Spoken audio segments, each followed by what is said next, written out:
Jai Shri Ram everyone and welcome to HimVeda. Today we have Dr. Sharma with us, who is a certified Ayurvedic doctor, and he is operating here in HimVeda, which is a Ayurvedic facility in Himalayas. Today the main purpose of this podcast is so that we both can talk about Ayurveda in a way that most people don't know about, so that when he enlightens us, all of us will get the same knowledge at the same time. So let's get started. Dr. Sharma, how are you? I'm good, thank you. Okay, so my first question is that can you please give me an overview of Ayurveda, because I am also very new to Ayurveda and I would like to know a little more about Ayurveda before I start asking you more questions about it. So please go ahead. Okay. So Ayurveda, as you know, is a combination of two words, Okay. Ayu plus Ved. Okay. So Ayu means life and Ved means knowledge, yes, science. So basically a science of life. Okay. And it was, I wouldn't say it was developed, it's eternal. Eternal means that it's always been around in nature. The knowledge, the principles have always been around for ages and ages. And in each age, let's say different people, different scholars, they come or they are enlightened by this knowledge, and then they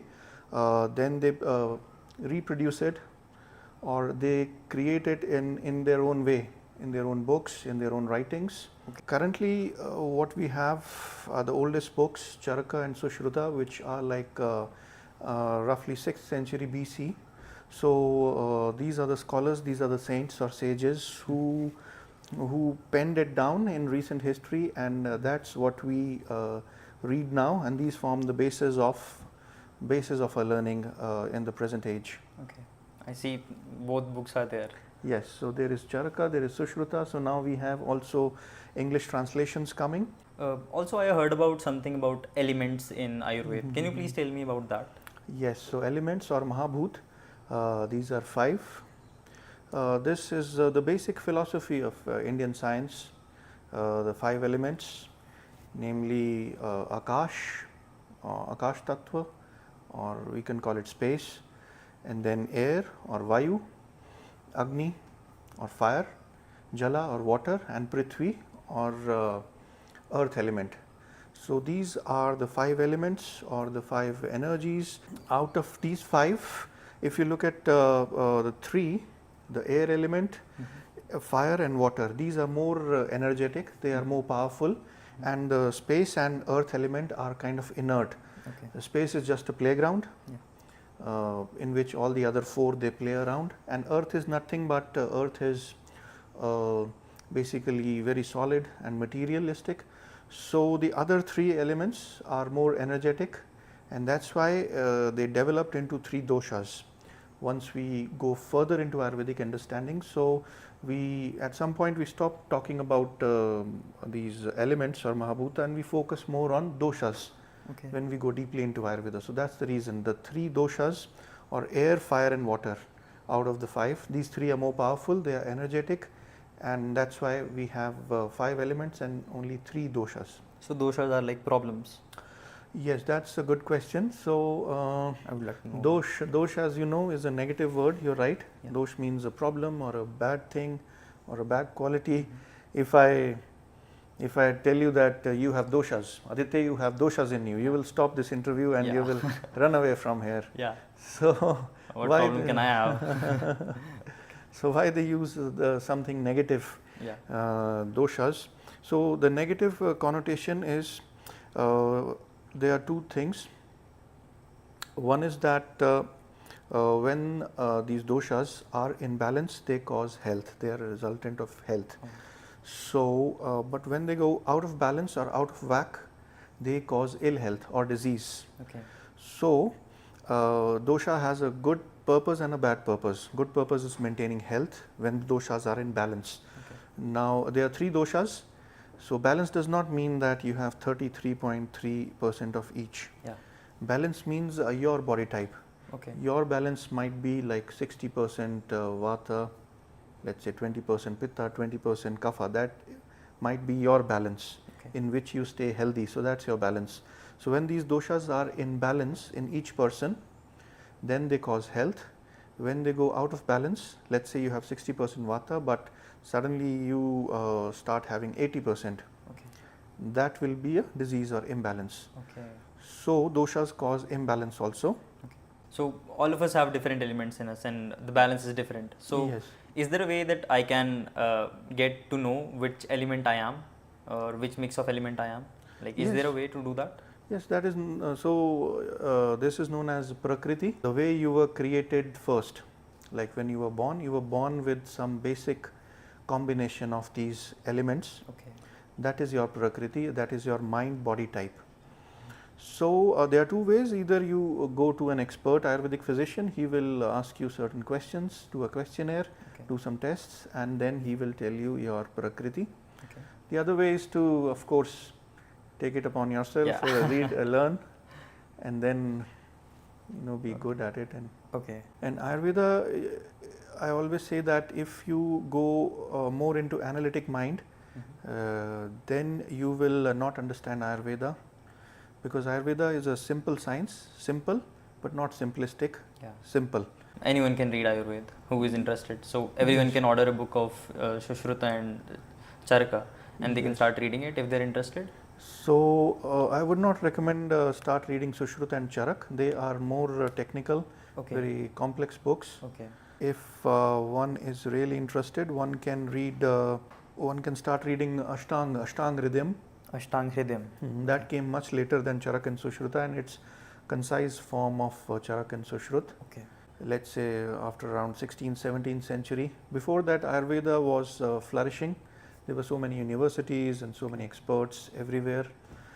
And after these invasions happened, the first invasions, the Mughal invasions, so they all came from up north, from Central Asia Yes. into Afghanistan. India was all the way up to Afghanistan. Yes. So the invasions happened through Afghanistan, Pakistan, and more focused in North India. Mm-hmm. And then, of course, the British invasion Yes. also focused more around in the north. So a lot of this cultural damage happened. The culture we gave up, the Indian culture, and took up more Western culture, especially in the northern central Indian subcontinent. Slowly, English became more important, and English medicine also became more celebrated. Yes. Everyone, if they study medical, they would like to be an allopathic doctor. Yes. So same was with me. So I was also motivated. Especially in my family also, there were some allopathic doctors. So I was, you can say, not motivated, but that was there, that you have to That was your preference. go. So I sat for this exam, but somehow I missed by a few marks. And then the option was to take up Ayurveda, and so I moved into Ayurveda. And me and my partner, then we decided to go to different doctors in India. Because in college, you learn as much only. It's the real learning starts after college. So we decided in 2006, we traveled across India to different experts who were practicing Ayurveda in remote villages and remote parts of India. We went and spent a few years there. So we picked up a lot of knowledge. That really gave us confidence. And then we came back. We also realized we need more. Now we have enough of this unofficial learning. Now we must go back to some more institutional learning. So we came back and we did masters. Okay. In 2008. Okay. We started and we finished in 2010. We did masters, and after that, working here and there, and then we started HimVeda in 2012. Okay. It was always a dream to start a good Ayurvedic place, because in North India such places are lacking. Yes. As I said, cultural damage was more during these invasions, more cultural damage in northern India. So Ayurveda is also struggling a little bit in north, whereas in south they retained, the culture was more retained. Although when you read Charak and Sushrut, they say this, that all their meetings, all their learnings happened in the Himalayas. Okay. So it all started in Himalayas, but now it's struggling a little bit. So we decided that there should be such some good centers up north, where we are able to use our knowledge and skills and help the society in general. It's a very good step, I would say. It's a very noble step, I would say, to start something in the Himalayas, because it Yes. originally started in Himalayas, as you're saying. Yes. And it's very heartbreaking that this happened. Mhm. But it's a very noble step that you're doing, and Yes. I would like to appreciate you for that. Thank you. So moving on to the next question that I have, and it's how do we diagnose problems in Ayurveda? Like the modern science is you have some machines and then you diagnose, Yes. but like how do we diagnose problems in Ayurveda? Yes. So there are three ways. They call it darshan, prashan, and sparshan.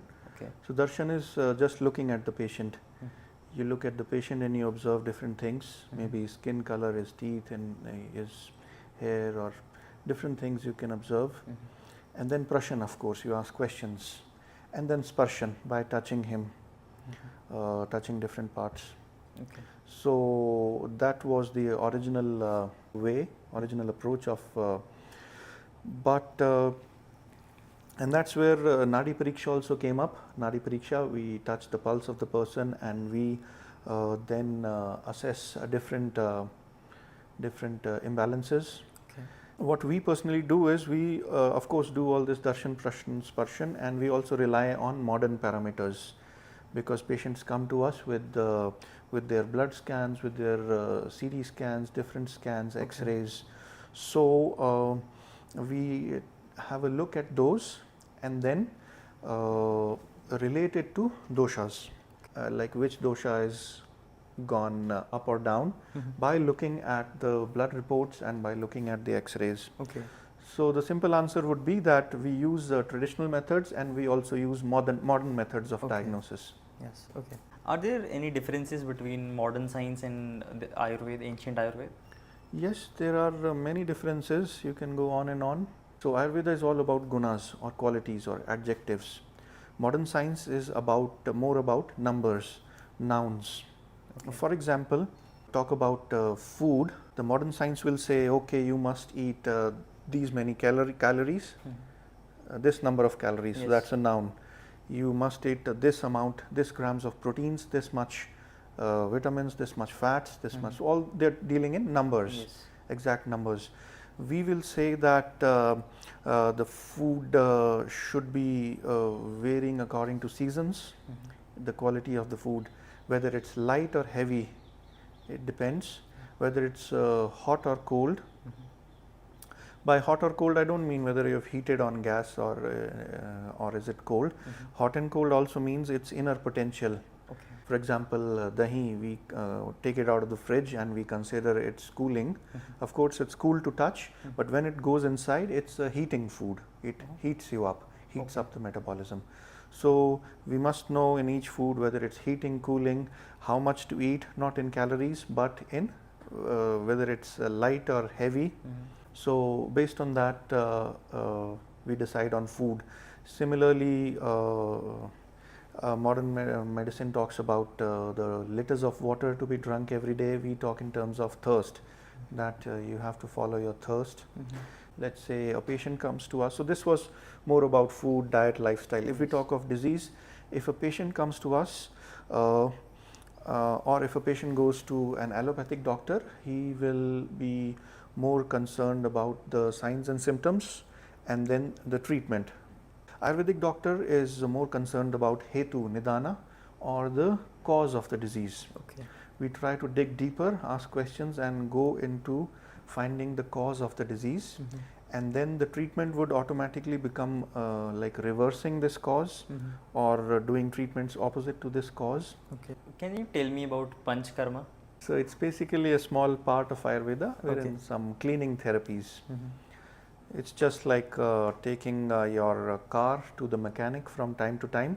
Similarly, you take your body to this Panchakarma healing, wherein the toxins are thrown out of the body. So in Ayurveda, there are two methods in which you can treat. One is known as shamana and one is shodhana. Throw the toxins out of the body. So that is Panchakaram or Shodhan. Or you can burn the toxins inside the body, not throw it out, burn them or metabolize them inside. That is Shamana. Okay. So Shamana is achieved with some medicines or diet and lifestyle, and Panchakaram is achieved through certain therapies. Okay. Are there any advices or tips that you would like to give to someone who is looking to adapt a Ayurvedic lifestyle to lead a better life? Like very small changes in their life that people can do, or like someone with a busy work life that I can do to improve my life a little bit. So there is basically what we call dinacharya, Ayurvedic diet and lifestyle or daily routine, which starts with the Brahme Muhurt Uttishtet, which is rising in the Brahm Muhurat early in the morning before sunrise, Okay. the 45 minutes before sunrise. Oh, okay. That is the very first principle of Ayurveda. And then the other tip is that exercise, if you're looking at exercise, should always be morning exercise. There should be no exercise in the evening. When I get to go to the gym, we always see gym is more packed in the evenings. Yes. According to Ayurveda, is the Vata time of wind. When you exercise hard and then the wind will go up, and it can lead to injuries, and these injuries can be very subtle, soft injuries, because one is young, he might not come to know, but later on in life, Okay. if he carries on these evening exercises, so that will be a disaster. So exercise should be a morning. Okay. Morning is kapha time. Water, earth is kapha. Water and earth give you strength. So you have more strength to bear these shocks of exercise, any traumas, and you can stretch yourself. You can, if you're doing lifting of weights, you can lift more. If you're doing treadmill or running or walking, you can do more.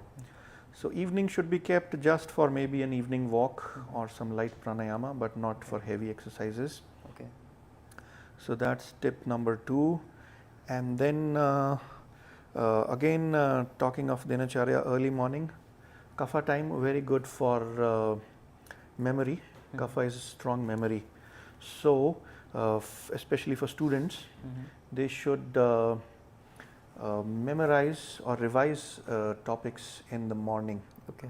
Morning, let's say 6 a.m. to 8 a.m. would be good time to memorize. Memorize what they have already learned the previous day. Okay. This is not a great time to learn new things. Okay.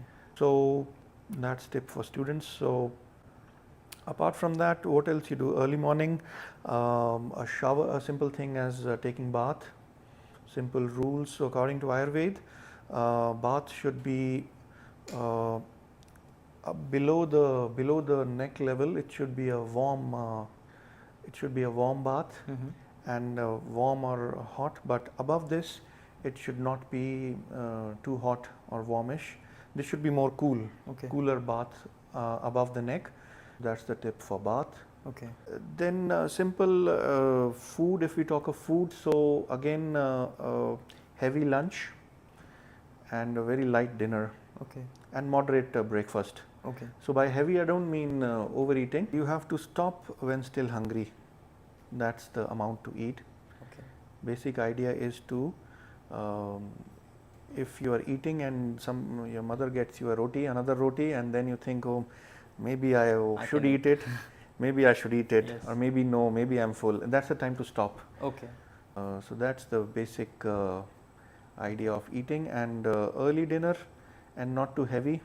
Heavy will then, when the pitta comes at night, let's say you have a house and the pitta comes at midnight to clean this house. So our organs are in deep sleep. They are working very slowly or not working much. So it's a good time for pitta, basically in the liver, to clean up the toxins. Okay. So if you have eaten heavy food, at night, then this pitta, instead of cleaning the toxins, it will be busy digesting this food. You understand? Yes. So pitta should be busy digesting the food which you ate during the day. Okay. And we should not burden it More with the heavy dinner. Okay. And then this pitta digests not only the food, it also digests our emotions. Okay. So if we have eaten heavy, then this pitta will be busy digesting that heavy food. It will not be able to digest emotions, and then we will wake up more emotional and then we will have undigested emotions, which can lead to loss of sleep or certain psychiatric diseases. I think we have finished the questions I had so far. Is there anything that you would like to add in this? One who wants to know Ayurveda should focus on gunas or qualities. Okay. Each food you eat has quality, the drinks you drink has a quality. Each season will have its quality, each place will have its quality. Let's say we are sitting in air conditioned room, then that will have its quality. Air conditioning causes dryness. Yes. So that dryness is a quality of air conditioning. Even fan causes dryness. These people with the air, lot of air in them, they move. They like to move. Okay. Move their bodies or minds. They like to travel. They like to move from one place to another, one friendship to another, one country to another, one guru to another. And if we talk of pitta, pitta is again hot, fire. Pitta is fire, so it's hot. So it's ushna, and then it's sharp. Fire is always sharp. Fire cannot be soft, so it's sharp, tikshna. So same personality which is fire dominant will be fiery, hot, sharp, angry, intelligent, sharp tongue, sharp wit. So air is kind of irregular. Same is airy personality. Okay. But one should not think only negatively. Each thing has two facets, one negative and positive. Yes. So on the positive side, the air will lead to creativity. Because to create something, the mind needs to move. Yes. So then the last one is water or kapha. Kapha first of all is heavy, guru, and then it's stable, stable, soft, grounded, better listener. So this is a whole different topic. We can do a separate separate talk on this about body types. But what I want to say is, for beginners, you always try to look at the qualities around you. Okay. Try to understand these qualities. That will be the first step in learning Ayurveda. Okay. So start with your qualities around you. Qualities around you. Appreciate. That's Indian culture. Okay. Qualities. We have become more obsessed with the quantities in everything. So qualities. So we have to see and we have to analyze these qualities. So this can again be a separate podcast. Talking about each guna. Let's do it sometime. Yes, we should do it. We should make a series about it. About gunas. Yes. So I think that's it for today. Okay. And it was a very informative podcast, and it was. I would like to thank you for coming here and sitting with me and doing this podcast. And I think we can sum it up. Okay, so thank you so much. If you like this podcast, please make sure to like it and hit the subscribe button. And I'll see you in the next one with Dr. Sharma. Jai Siya Ram. Namaste.